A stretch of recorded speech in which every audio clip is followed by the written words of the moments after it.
السلام علیکم ناظرین، آپ کو میری ویڈیو میں خوش آمدید۔ دوستو، آج کی اس ویڈیو میں ہم بات کریں گے پاکستان کے 7 غداروں کے بارے میں۔ 7 ایسے لوگوں کے بارے میں جو پیدا تو پاکستان میں ہوئے اور انہوں نے اپنا بچپن پاکستان میں ہی گزارا۔ اسی کے ساتھ ساتھ یہ نہ صرف پاکستان میں پلے بڑھے بلکہ انہوں نے عزت، دولت اور شہرت بھی پاکستان سے ہی کمائی، لیکن جب یہ بڑے ہوئے تو یہ پاکستان کے خلاف ہو گئے اور اپنے ملک کو ہمیشہ ہمیشہ کے لیے چھوڑ کر چلے گئے اور آج بھی پاکستان کے خلاف ہی ہیں۔ تو چلیے دوستو، بنا وقت کو ضائع کیے اس ویڈیو کو سٹارٹ کرتے ہیں۔ نمبر 1، حسین حقانی۔ یہ 1 جولائی 1956 کو کراچی میں پیدا ہوئے۔ یہ ایک ایکٹیوسٹ، اکیڈمک، جرنلسٹ اور اسی کے ساتھ ساتھ پاکستان کے ایمبیسڈر بھی رہ چکے ہیں سری لنکا اور امریکہ کے لیے۔ دوستو، اس شخص نے امریکہ میں رہتے ہوئے پاکستان کے خلاف ایک کتاب لکھی جس کو اسرائیلی، یہودی اور امریکیوں نے بہت زیادہ سپورٹ کیا۔ دوستو، یہ شخص جنرل ضیاء الحق کے دور میں سیاست میں آیا۔ اس کے بعد یہ نواز شریف کے بہت زیادہ قریب ہو گیا اور جب نواز شریف پرائم منسٹر بنے تو اسے ایک اچھی سیٹ ملی۔ اس کے بعد جب بے نظیر وزیر اعظم بنی تو تب بھی اسے ان کا اسپوک پرسن اور اس کے ساتھ ساتھ ایک بڑا عہدہ مل گیا، اور یہ سب مہربانیاں اس پر آصف علی زرداری کی تھی۔ اس کے بعد یہ پاکستان کا سفیر بن کے امریکہ چلا گیا۔ وہاں پر جا کر اس نے پاکستان کی بہت زیادہ بےعزتی کی اور اسی کے ساتھ ساتھ امریکہ کی تعریفوں کے پل باندھ دیے۔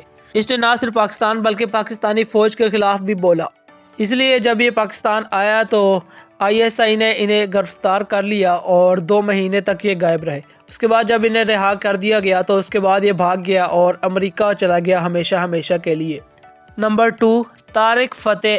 دوستو، طارق فتح نہ صرف پاکستان کا دشمن ہے بلکہ اسلام کا دشمن بھی ہے، لیکن یہ خود کو مسلمان کہلواتا پھرتا ہے۔ دوستو، یہ 20 نومبر 1949 کو کراچی میں پیدا ہوا اور اس کا تعلق ایک پنجابی گھرانے سے ہے۔ دوستو، اس نے 1970 کے مشہور اخبار کراچی سن میں کام کیا۔ اس کے علاوہ دوستو 60-70 کی دہائی میں یہ لیفٹسٹ کے اسٹوڈنٹس کا لیڈر بھی تھا۔ اس کے علاوہ دوستو امریت کے دور میں اسے 2 مرتبہ جیل بھی جانا پڑا اور جنرل ضیاء الحق کے دور میں اس پر مکمل پابندی لگا دی گئی اور اس کو صحافت سے روک دیا گیا۔ دوستو، اس کے بعد یہ 1987 میں سعودی عربیہ چلا گیا اور وہاں سے اس نے امیگریشن کروا کے کینیڈا شفٹ ہو گیا اور تب سے لے کر اب تک یہ کینیڈا میں ہی ہے اور پاکستان واپس نہیں آیا۔ اس کے علاوہ دوستو اس نے کینیڈا جا کر بھی پاکستان کے خلاف بہت زیادہ بھونکا، اور یہ نہ صرف پاکستان کے خلاف بھونکتا ہے بلکہ اسلام کے خلاف بھی بھونکتا ہے۔ اور جب یہ انڈیا آیا تو انڈیا میں بھی اس نے پاکستان کے خلاف اور اسلام کے خلاف بہت بہت برا کہا۔ اسی وجہ سے دوستو اسے آج نہ صرف پاکستان بلکہ اسلام کا دشمن بھی مانا جاتا ہے۔ نمبر 3، ماروی سرمد۔ دوستو، آپ سب یقیناً ماروی سرمد کو جانتے ہی ہوں گے۔ اگر نہیں جانتے تو آپ نے میرا جسم میری مرضی کا نعرہ تو سنا ہی ہوگا۔ دوستو، یہ اس نعرے کی خالق ہے اور اسی نعرے کی وجہ سے اس نے پاکستان میں بہت زیادہ بے حیائی پھیلائی تھی۔ دوستو، یہ 11 جون 1970 کو سیالکوٹ کے ایک شریف اور اچھے گھرانے میں پیدا ہوئی، لیکن اب یہ پاکستان کی سب سے زیادہ بے حیا عورتوں میں شمار کی جاتی ہے۔ دوستو، ایک نیوز اینکر، میڈیا ایکٹیوسٹ اور اس کے ساتھ ساتھ ایک صحافی بھی ہے۔ اس نے اپنی سوشل سرگرمیوں کا آغاز 1990 میں کیا۔ اس کے بعد اس نے 2002 میں عورت فاؤنڈیشن میں کام کیا اور سال 2004 میں اقوام متحدہ میں عورتوں کے حقوق کے لیے بھی کام کیا۔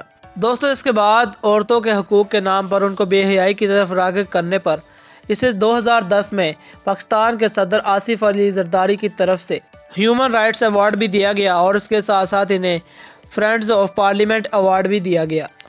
لیکن دوستو یہ ہمیشہ سے ہی پاکستان اور پاکستان کے فوج کے خلاف بولتی رہی اور اسی لیے ان کو پاکستان میں رہنا اچھا نہیں لگتا اور یہ برطانیہ میں رہتی ہے۔ دوستو، یہ وہاں پر رہ کر پاکستان کی عورتوں کے حقوق کے بہانے سے پاکستان کے خلاف اور پاکستان کی فوج اور بڑے بڑے سیاستدانوں کے خلاف بولتی رہتی ہیں۔ دوستو، نہ صرف سیاستدان بلکہ اس عورت نے تو اچھے اچھے دینی علماء کو بھی نہیں چھوڑا اور ان کے خلاف بھی اس نے بھونکنا شروع کر دیا ہے۔ اس کے علاوہ دوستو ان کا کہنا ہے کہ حجاب ایک بہت بری چیز ہے جو عورت کو حجاب نہیں کرنا چاہیے۔ خود کے مسلمان کہتی ہیں لیکن ان میں مسلمانوں والی کوئی بھی بات نظر نہیں آتی اور لگتا ہے کہ یہ کافر ہو چکی ہیں۔ اس نے عورتوں کے حقوق کے بہانے سے عورت مارچ کرنے کا بھی کہا اور باقی عورتوں کو بھی خود کے جیسا ہی کرنا چاہتی ہیں۔ نمبر 4، گل بخاری۔ دوستو، گل بخاری ایک جرنلسٹ ہیں اور یہ 2 جولائی 1966 کو لاہور میں پیدا ہوئی۔ انہوں نے اپنی ابتدائی تعلیم بھی لاہور سے ہی حاصل کی۔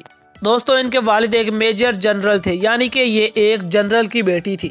لیکن دوستو خود جنرل رحمت علی بخاری کی بیٹی گل بخاری اپنے ملک کی ہی فوج کے خلاف ہے۔ اسی لیے یہ پاک فوج اور ISI کے خلاف بولتی رہتی ہیں۔ دوستو سال 2018 میں انہیں دن دہاڑے اغوا کر لیا گیا اور اس کے بعد 2 گھنٹے کے بعد انہیں رہا بھی کر دیا گیا۔ دوستو اس واقعے کے بعد یہ ہمیشہ کے لیے برطانیہ چلی گئیں اور وہاں پر رہ کر پاکستانی فوج اور ISI کے خلاف بولتی رہتی ہیں، اور اس کے بعد یہ دوبارہ کبھی پاکستان نہیں آئی۔ نمبر 5، ملالہ یوسفزئی۔ دوستو آپ سب یقیناً ملالہ یوسفزئی کو جانتے ہی ہوں گے۔ دوستو یہ دنیا کی سب سے کم عمر نوبل پرائز حاصل کرنے والی خاتون ہے۔ دوستو پاکستان کے لوگ اس سے بہت زیادہ محبت کرتے تھے اور اس پر فخر بھی کرتے تھے۔ پاکستان کے لوگوں نے انہیں بہت زیادہ پیار دیا، لیکن اس نے پاکستان کے لوگوں کے ساتھ کھیلا اور ان کو دھوکہ دے دیا۔ یہی وجہ ہے کہ جو لوگ اس کو بہت زیادہ پیار کرتے تھے وہ آج اس سے بہت زیادہ شدید نفرت کرتے ہیں۔ دوستو اس بات کی اہم وجہ ان کی ایک کتاب ہے جو کہ انہوں نے لکھی تھی، جس کا نام I Am ملالہ ہے۔ دوستو یہ کتاب انہوں نے ایک برطانوی خاتون کے ساتھ مل کر لکھی۔ دوستو اس کتاب میں اسلامی اصولوں کی بہت زیادہ خلاف ورزی کی گئی ہے، اور اس کتاب میں ہر جگہ پر جو ہے تقریباً اسلامی اصولوں کے خلاف جانے کی بات کی گئی ہے، اور اسی کے ساتھ ساتھ دوستو اس کتاب میں اسلام کا مذاق بھی اڑایا گیا ہے۔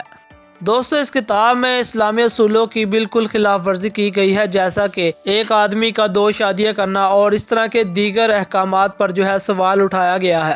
دوستو اسی وجہ سے جو ہے لوگوں نے جو ہے اس پر جو ہے خوب لعن طعن کی ہے، اور یہ کتاب بھی پاکستان میں بند ہے۔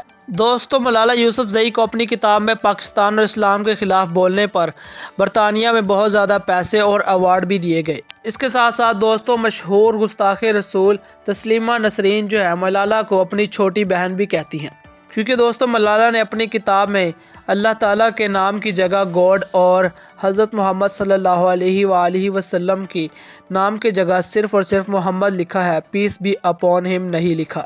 اس کے علاوہ دوستو اس عورت نے اپنی کتاب میں اسلام کو دہشت گرد بھی قرار دیا۔ دوستو پہل تمام لوگ جو ہے ملالہ یوسفزئی اور اس کے والد سے بہت زیادہ پیار کرتے تھے اور انہیں اپنا رول ماڈل مانتے تھے، لیکن اب وہی لوگ ان پر لعنتیں بھیجتے ہیں اور ان سے شدید نفرت کرتے ہیں۔ نمبر 6، عدنان سمیع۔ دوستو عدنان سمیع کے آباء و اجداد کا تعلق افغانستان سے تھا۔ یہ تھا تو پاکستانی، لیکن دوستو اسے انڈیا سے بہت زیادہ پیار تھا اور یہ انڈیا چلا گیا۔ دوستو پہلے یہ سنگنگ کرتا تھا اور اسی لیے یہ انڈیا چلا گیا۔ پہلے تو یہ وزٹ ویزے پر گیا، لیکن 2015 میں جب مودی کی حکومت تھی تو اس وقت اسے انڈین نیشنلٹی کے لیے اس نے اپلائی کیا اور اسے انڈین نیشنلٹی بھی مل گئی۔ اس کے علاوہ دوستو اس کے باقی رشتہ دار جو ہیں اب بھی پاکستان میں ہی رہتے ہیں۔ اس نے زیبا بختیار سے شادی کی تھی اور بعد میں طلاق دے دی، ان سے ان کا ایک بیٹا بھی ہے۔ اس کے علاوہ بھی اس نے 2 شادیاں کی تھی۔ اب یہ انڈیا میں رہتا ہے اور اس کی نیشنلٹی بھی انڈین ہی ہے۔ اس کے علاوہ دوستو اس کو جب کبھی بھی انڈیا اور پاکستان کے درمیان اختلافات ہوتے ہیں تو اس پر شک کیا جاتا ہے، اور اسے اپنے شک کو دور کرنے کے لیے ہمیشہ ہی انڈیا کے حق میں رائے دینی پڑتی ہے اور پاکستان کے خلاف بولنا پڑتا ہے۔ نمبر 7، الطاف حسین۔ دوستو الطاف حسین کا شمار پاکستان کی تاریخ کے سب سے بڑے غداروں میں ہوتا ہے۔ دوستو پہل اسے اللہ تعالیٰ نے بہت زیادہ عزت دی تھی، اور اسی کے ساتھ ساتھ کراچی میں ان کا ہی سکہ چلتا تھا۔ ان کے ایک اشارے پر پورا کراچی بند ہو جاتا تھا اور لوگ ان کے ساتھ ہی تھے۔ دوستو اپنے عروج میں اتنا مگن تھا کہ صرف اور صرف اپنے ہی فائدے کا سوچتا تھا، لیکن دوستو جب اس پر زوال آیا تو اس کے اپنے ہی لوگوں نے اس سے منہ موڑ لیا۔ اس کے اپنے ہی لوگوں نے اس سے لا تعلقی کا اعلان کر دیا۔ اس کے بعد دوستو جب اس پر برا ٹائم آنا شروع ہوا تو یہ پاکستان کی فوج اور پاکستان کے خلاف اس نے بولنا شروع کر دیا، اور اس کے بعد لوگ بھی اس کے خلاف ہو گئے۔ پھر یہ انڈیا کی گود میں چلا گیا اور انڈیا سے مدد مانگتا پھرتا رہا۔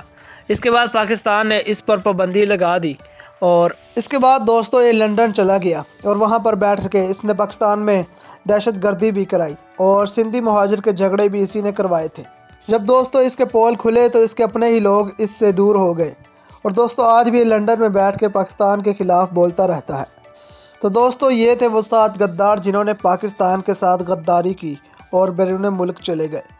تو دوستو آپ ان کے بارے میں کیا سمجھتے ہیں، اور اپنی رائے کا اظہار جو ہے کمنٹ سیکشن میں لازمی دیں۔ کل ملتا ہوں نئی ویڈیو کے ساتھ، تب تک کے لیے مجھے دیجیے اجازت، دعاؤں میں یاد رکھیے۔ اللہ حافظ۔